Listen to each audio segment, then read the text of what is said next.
దర్శి పట్టణంలో గత 31 సంవత్సరాలుగా నమ్మకముగా నాణ్యముగా అందమైన ఆభరణములను అందుబాటు ధరలతో సకాలంలో అందించి ఖాతాదారుల మన్ననలు పొందిన దేవతి వారి నూతన jewellery showroom Amrutha Sai gold house and pawn broker. తాకట్టు వ్యాపారం, బంగారు ఆభరణములపై రుణ సౌకర్యం కలదు.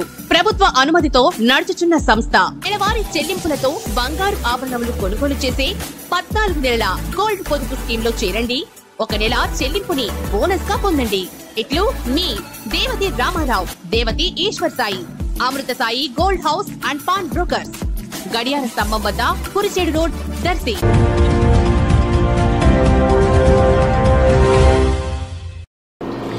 మన దర్శి వార్తలు ప్రేక్షకులకు నమస్కారం. వార్తలు సమర్పిస్తున్నది మీ గంగిశెట్టి రామస్వామి. దర్శి పట్టణంలోని సందువారిపాలెంకు చెందిన రిటైర్డ్ ఉపాధ్యాయుడు, దర్శి నియోజకవర్గ ఏపీటీఎఫ్ నాయకుడు సందు వెంకటయ్య 64 ఏళ్ల వయసులో ఆదివారం నాడు బీహార్ రాష్ట్రంలోని గయా పుణ్యక్షేత్రంలో విహారయాత్రలో ఉన్న సమయంలో అక్కడ గుండెపోటుతో ఆకస్మికంగా మృతి చెందటం జరిగింది. వెంకటయ్య భౌతికాయమును అక్కడి నుంచి సోమవారం ఈ రోజు సాయంత్రానికి సందువారిపాలెంకి తీసుకువస్తున్నట్లుగా తెలిసింది. సందు వెంకటయ్య మృతి పట్ల పలువురు దిగ్భ్రాంతి వ్యక్తం చేశారు.